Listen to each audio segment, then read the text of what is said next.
Adam's budget crisis, they handicapped their guy. Yeah, he had a press conference on that, didn't he? I really appreciated the fact that he called it the Adams budget crisis. I'm so tired of Democrats pretending that the problems that they face aren't created by their enemies. He had it on his YouTube channel, but we pulled up Forbes first. We love giving views to bad Good morning. people. I want to speak directly to New Yorkers who have for too long been misled and misinformed about the true state of our city's finances. I will be blunt. New York City is facing a serious fiscal crisis. There is a massive fiscal deficit in our city's budget to the tune of at least $12 billion. We did not arrive at this place by accident. This crisis has a name and a chief architect. In the words of the Jackson Five, it's as easy as ABC. This is the Adams budget crisis. In 2025, under the banner of what he called the best budget ever, former Mayor Eric Adams handed the next administration a poisoned chalice. He systematically under-budgeted services that New Yorkers rely on every single day: rental assistance, shelter, and special education, while quietly leaving behind enormous gaps for the future. And knowing his time in office was likely coming to an end, Mayor Adams chose political self-preservation over fiscal responsibility. This is not just bad governance, it is negligence. And now the responsibility falls upon us. It's not just negligence, it's malice. He did it on purpose to give Mamdani a budget hole to start with. To protect working New Yorkers from paying the price. This should be illegal, by the way. The idea that, like, out of malice you can tank a city of, 10 million or whatever for nothing. Just fucking like, oh yeah, we're just gonna, like, on the way burn everything on the way out of spite. This should be absolutely something that you can hold a person criminally liable for. For months that when we entered City Hall, we would likely inherit a grim fiscal situation. Many of the journalists here reported about an imbalance during the Adams years. Yet once we looked under the hood, the full picture was staggering. However, Eric Adams is not the only reason we are here. For over a decade, as he governed from Albany, former Governor Andrew Cuomo extracted our city's resources, using our revenue to address state-level holes while withholding from the city what it was owed. The result is a stunning fiscal imbalance. New Yorkers contribute 54.5% of state revenue and receive only 40.5% back. No part of this state gives more and gets less in return than New York City. While we did not create this crisis, we will solve it, and we will do so without balancing the budget on the backs of working people.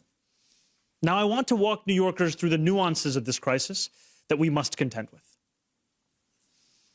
Here, you can see former Mayor Adams' projected budget gaps, as well as the projections prepared by City Controllers Lander and Levine, as well as State Controller DiNapoli. These projections were formed independently, but they tell the same story.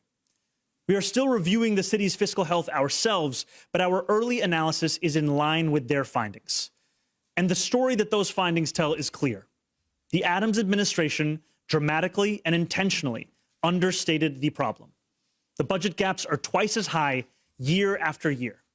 Notably, Mayor Adams underestimated known budget expenses so he could show fiscal year 2026 was balanced. These are not differences in opinion between accountants. They are measured to the tune of more than $7 billion beyond what he published. It's so fucking bad, dude. I guess, like, what I'm looking for here on a broader level is I just wish that people could be held criminally liable for doing a really bad job governing. Because it feels like we keep coming back to this over and over and over again, which is like people can be found criminally liable, or at least civilly liable, for doing their jobs poorly in a whole bunch of contexts. But for some reason, when you're in public office, even if it's very, very provable that you're doing it out of spite or because you're being paid to be corrupt or whatever, it's not the case. Like, you can just do as bad of a job as you want, even though you have by far the most responsibility. It's insane. I don't understand how we've normalized a culture where if you enlist with the Marines or whatever, you sign away a bunch of your rights. You're essentially saying, I know that I'm giving up my right to a civil court. Like if I'm tried, that'll be in a military court, right? There's certain responsibilities that I'm taking on, rights that I'm ceding. But for public office, they're just like held to total immunity for what they do. Like for some reason, even though that's a much, much, much greater commitment of responsibility. We are dealing with vast figures and statistics that can often feel intangible. I want to place them into a historical context so that the scale of the crisis is clear to New Yorkers. For reference, the budget gaps we are facing today are higher than they were at the height of the Great Recession. And when compared to the pre-pandemic 10-year average, some of these projected deficits are over 300% higher. This is not business as usual. This is a historic challenge, and it demands an honest response. Time and again, Adams kicked the can of responsibility down the road. Last year, when he laid out his January and May financial plans, he not only failed to budget sufficiently, he ignored projections that indicated major expenses would rise in years to come. These expenses not only totaled nearly $8 billion, they're on an upward trajectory. And still, former Mayor Adams refused to incorporate them, leaving a massive $3 billion hole in fiscal year 2026. The budgetary choices he made in the past have consequences that we reckon with today, with ripple effects extending into the years to come. Former Mayor Adams made the repeated, deliberate choice to underbudget.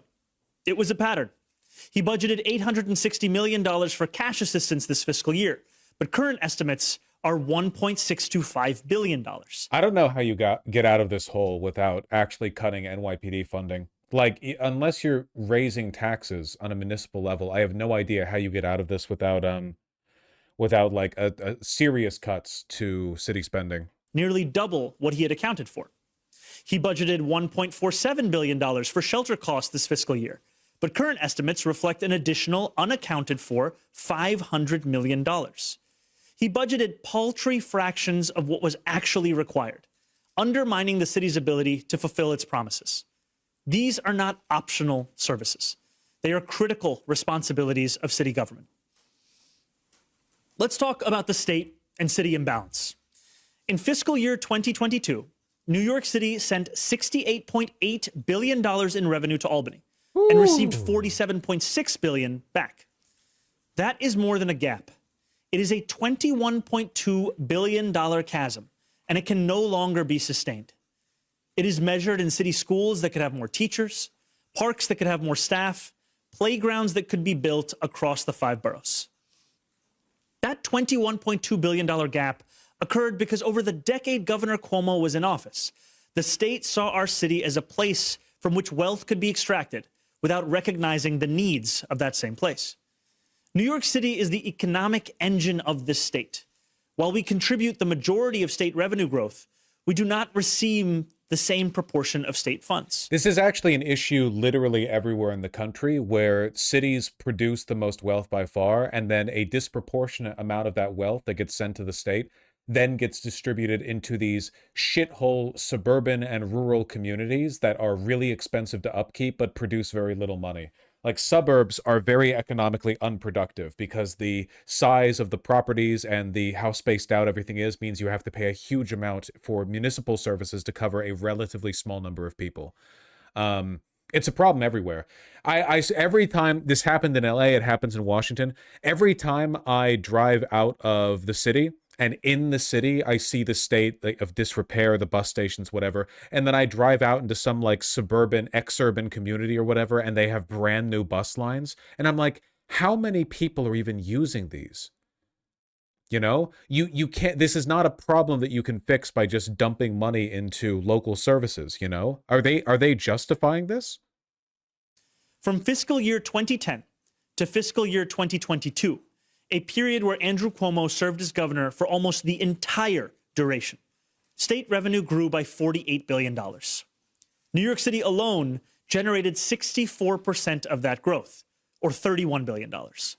But when expenditures increased by $36 billion, New York City received only 42%, or $15 billion. Annually, that is an $8 billion shortfall of what our city was owed. Our city is one of multitudes, containing both incredible affluence and tremendous needs. And for too long, only half of that equation has been met. Each of these slides and the numbers they contain tell a clear story.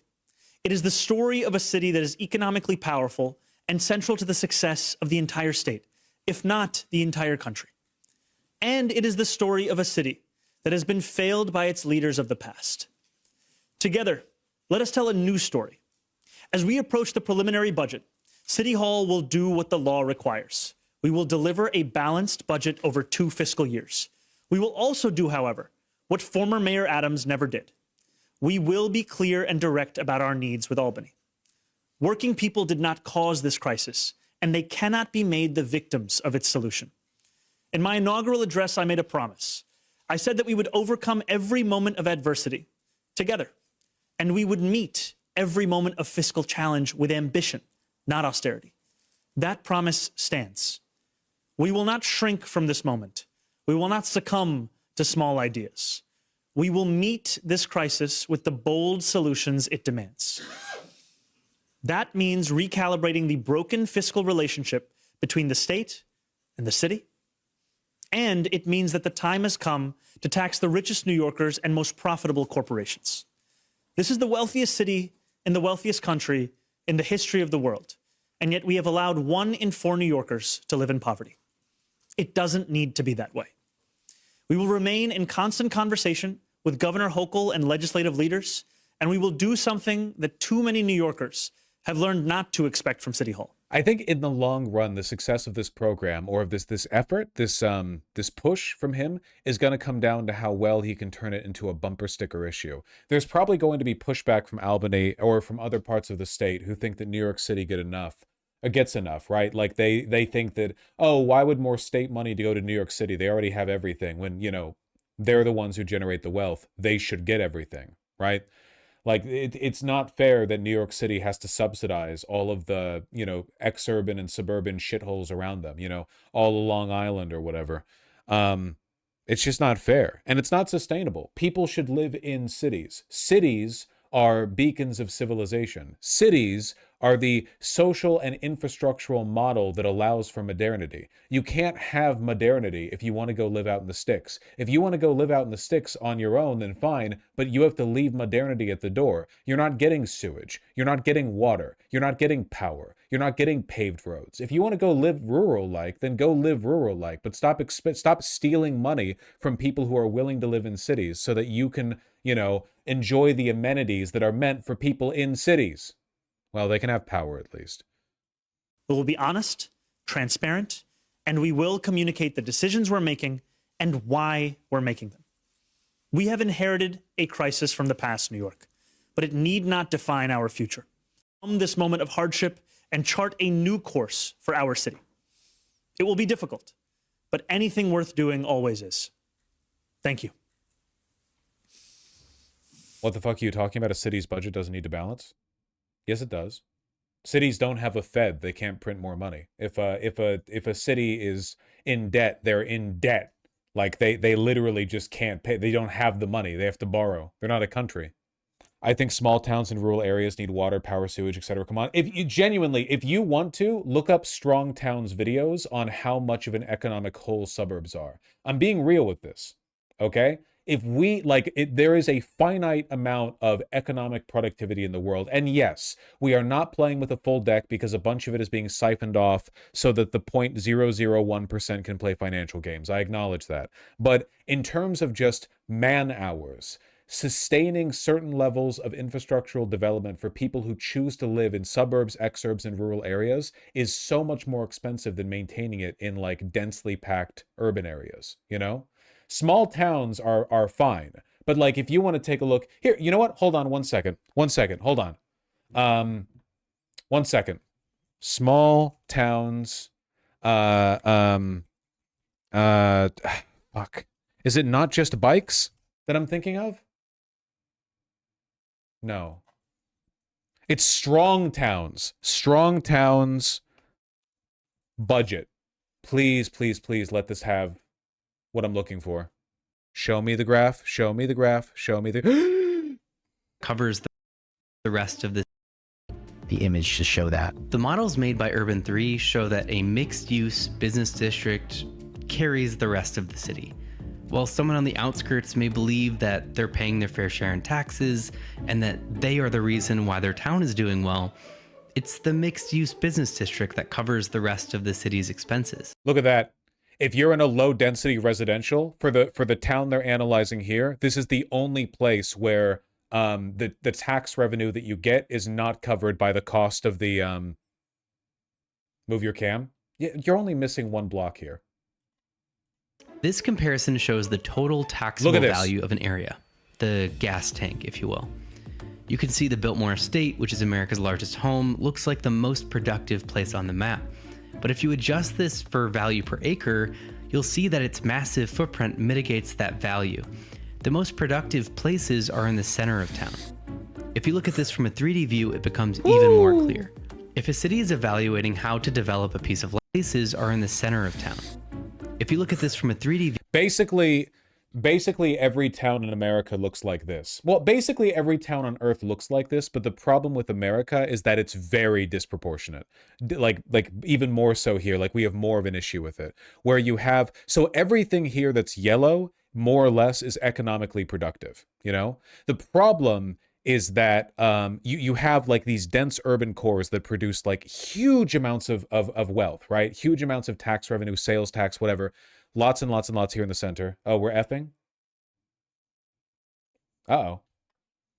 Oh, we're actually dropping frames. That's rare. All right, well, I'll wait. Hello, hello? Hello, hello? Good, good? We back? We got a frame? Let me refresh it for you guys. Yeah, that my OBS actually dropped frames there. It doesn't normally do that. Let me refresh the stream so you guys are back up on track. That's okay. You're supposed to move around a little bit. Gotta do a little. A little bit of stretching. Just a little bit. We good? We good? All right. What was I saying? Basically, okay. Basically, everything here that's yellow or raised even a little bit is economically productive. The issue in so many of our cities is that, like, if you have these like big spread out suburban, like everything here, see everything I'm circling right now, right here, everything that my mouse cursor is, you see that, right? No, you can't see my mouse cursor. Why not? There you go.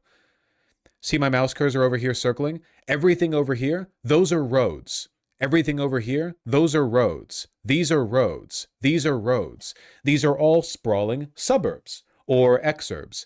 And a lot of relatively wealthy people live out here. And these people, while they do pay decent amounts in taxes, the amount they pay in taxes is peanuts compared to how much it costs to maintain dense urban levels of infrastructural development in very low density areas. Like, it just costs more to provide police, fire, education, road construction and maintenance, electricity, everything, because everyone's so spread out. That's the reason why you have to look at value per acre, because a lot of utilities have costs per acre. Does that make sense?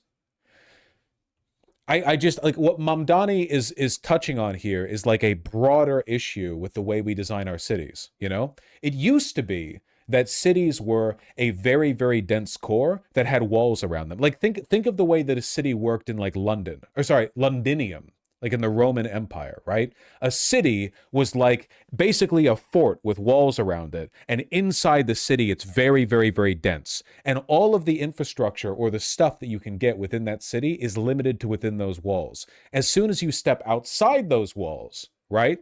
Now you're in like the countryside and things are different, you know? The problem is we are taking city level infrastructure and spending billions, stretching it over the entire fucking country, which is just not sustainable, you know? There are things that I believe everyone should have access to. Power, internet. I think it'd be nice if we could get everyone connected to sewer. One of the big costs is roads. Roads are insanely fucking expensive to build and maintain. A bunch of stuff with housing, a lot of the more finicky stuff, really, really, really difficult to maintain for for these big sprawling communities. Small towns are fine. Like a small, densely packed town, totally okay. There's nothing wrong with those. But I guarantee you, like if we took a look at Albany's budget, where the money is going, I guarantee you the reason New York City is getting such a disproportionately low amount of money compared to how much it contributes is because New York City is disproportionately urban. The vast majority of New York City is dense and urban. So more of that state money is being directed to communities that have much, much, much, much lower population density. And this is a problem everywhere, right? Not just in NYC. It's a huge problem in LA. It's a big problem in Seattle. It's not good.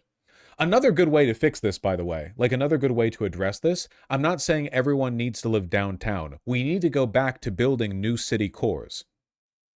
Like, in a lot of places in America, we just don't build new city cores anymore. We don't build new cities. All we do is continue to extend out new suburban developments further and further and further out into the wilderness. Why can't we build a new city core? Like, why does everything have to radiate out from one downtown? There can be multiple downtowns. There is literally no reason why there has to be just one downtown. Isn't that like weird to think? Like, there's nothing innate about it. Does that make sense? Like, why does there have to be one? Tokyo's all downtown? Yes, it is. Look, Tokyo population density map. Look at this. It's fucking insane over there in Tokyo. Oh, that's a really low resolution image. Tokyo population density, the answer is yes. Great image. This is a slightly better one. See the blue? Like the whole city is super densely packed. Vancouver, if I remember correctly, has multiple town centers. See? The dark red spots. Over here, you have like, you've got here in North Vancouver and here and then here and here. And even this area is pretty dense. Yes, it's good, but there's still too much suburbia. I've never been there. All I know is that I know Vancouver is known for having multiple like dense, you know, downtown areas basically. Sorry, I'm not trying to turn this into a generic urbanism thing. I think it's important to understand that what's happening right now with New York City is just a specific example of a broader issue that we have with the way we design our cities, you know? Hi, Mr. Mayor. Hi, Annie. How are you? Good, thank you. Part of the budget gap that you've criticized from the previous administration comes down to the city FEP's ballooning spending for the comptroller's analysis. Do you plan to accurately reflect those costs in the preliminary budget? And would you continue the last administration's litigation to stop an expansion of eligibility for that program? And then a second budget question, do that now or later? Let's first start with your first question, then go to your second, so we can make sure we answer it fully. You know, much of what I have just shared with all of you and with New Yorkers is the making clear of how the prior administration mismanaged not only the budget, but also, frankly, housing and assistance programs. And as we assess the state of the city's fiscal health, we have requested more time to work on a settlement in the city FEP's case. Looking forward, we want to make sure that we balance New Yorkers' access to medium and long-term housing while also crafting a sustained and balanced budget. And throughout all of this, we are looking to be honest and direct with New Yorkers. We are not looking to play the kind of financial games that have often come to characterize these budget processes. Settlement expand eligibility or no? I think right now, those conversations are ongoing. Just one efficiency. You've been critical of the past administration's cost cutting, but you also said you will find efficiencies. What, if any, cost cutting measures are you looking at? What's on the table? Are things like agency cuts or eliminating vacancies, which the past administration has been criticized for, on the table for you?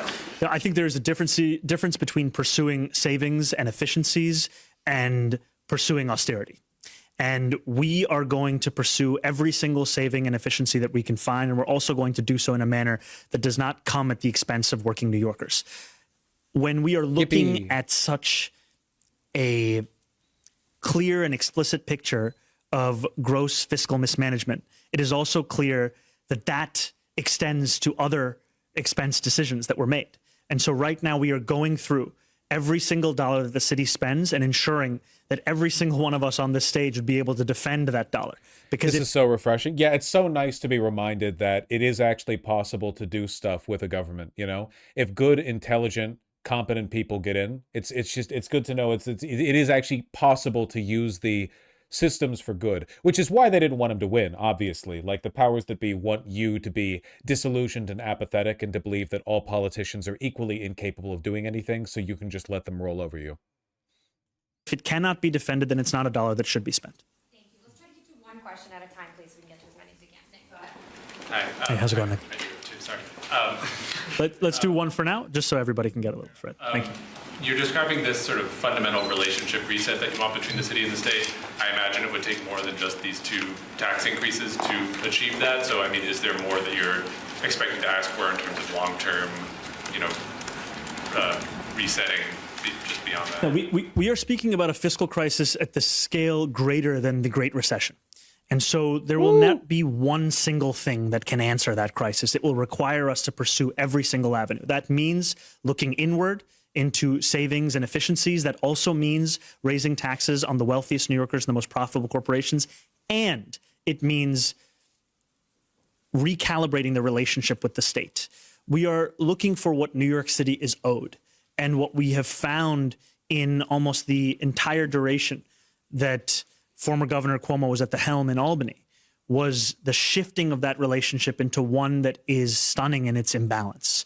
And so there are a number of specific things that then Governor Cuomo did in shifting those burdens. There are sadly too many examples to be able to cite with you today, but it does leave us with many options for how we can bring this back to what is deserved. Yeah, we'll go Jeff right here. Hey, Mayor. I'm wondering about the wisdom of calling on higher taxes for wealthy corporations when the governor has been clear that that is not her priority and she's not interested in that. And I wonder if that will leave the city in a difficult position if politically you are unable to get those things done. I think what we're seeing right now is that the city is in a difficult position.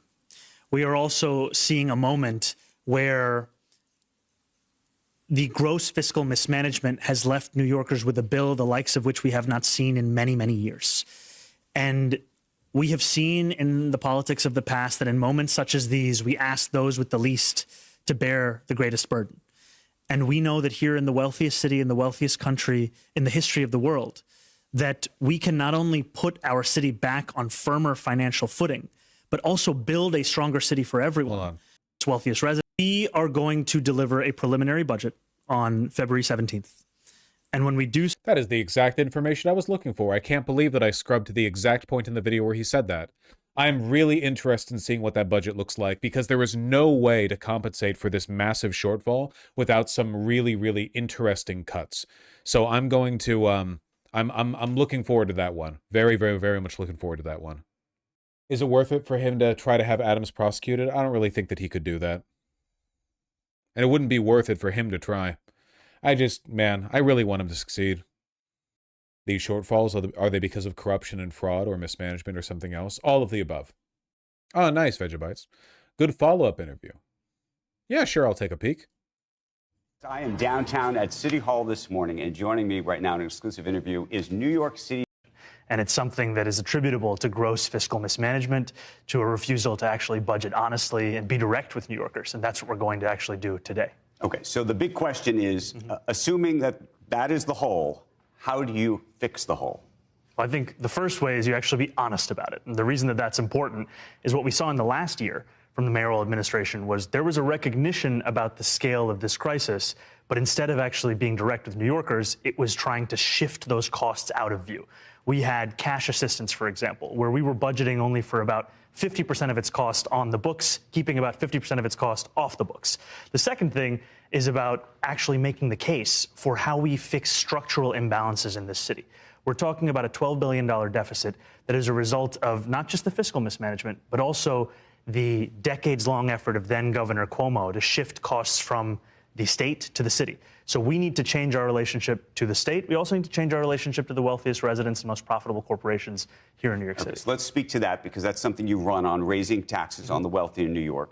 How much... I know that's very popular on this program. When you look, though, at the budget and this hole you're talking about, how much do you look at this hole and say, I can solve this because there are things in here that I can cut, there are zombie programs, other things? And how much do you think it is absolutely necessary for you to raise taxes on the wealthiest? I think the scale of this crisis is one where we have to pursue all of these things.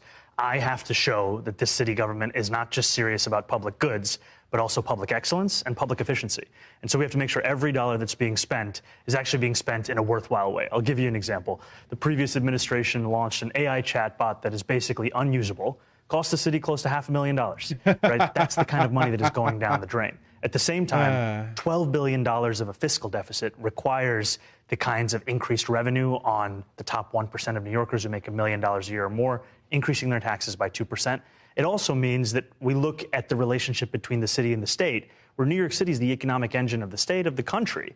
And yet, while we contribute 54.5% of the state's revenue, we only receive 40.5% in return. And if we had actually bridged that gap over the Cuomo years, we'd be talking about receiving an $8 billion additional every single year. Do you go after that money first, or do you go after the additional tax dollars on the wealthiest New Yorkers first? I think as a New Yorker, you always have to do all of the above. And so we have to both increase taxes on the wealthiest, we have to also change the relationship with the state, and we have to pursue these kinds of savings and efficiencies here in our city. Okay, speak to this, because one of the biggest issues about taxing the wealthiest New Yorkers is the possibility that they leave New York. So the top 1% of New Yorkers pay somewhere between 40 and 48% of the total revenue for New York City taxes. Okay, well, how much wealth do they have relative to everybody else? A couple hundred of them are mobile and have a private plane and can leave, live in Florida and come here, 150 days a year, that's a problem. What do you do about that? I think you get back to first the facts, because capital flight is always spoken about whenever we talk about the potential of increasing taxes on the wealthy. What we've seen is that since 2021, when New York State increased taxes on the wealthiest New Yorkers, the number of millionaires actually increased in this state. And so it has to be to get back to the facts. The second thing also has to be, we are increasing revenue also to be able to increase quality of service, right? We're sitting here right now in one of the coldest stretches in New York City weather history. One of the reasons... You do hear wealthy people say simultaneously, like, oh, we're leaving X city because they're overtaxing us. But also, we're leaving X city because there's homeless people everywhere. It's like, buddy, do you want to be taxed so that your money can pay for social services or not? What do you want? Do you want to live in a city with no money or with too much money? What are your priorities? Stupid. Stupid. Stupid, and we're moving on. And also, I can't breathe through my nose. Ah!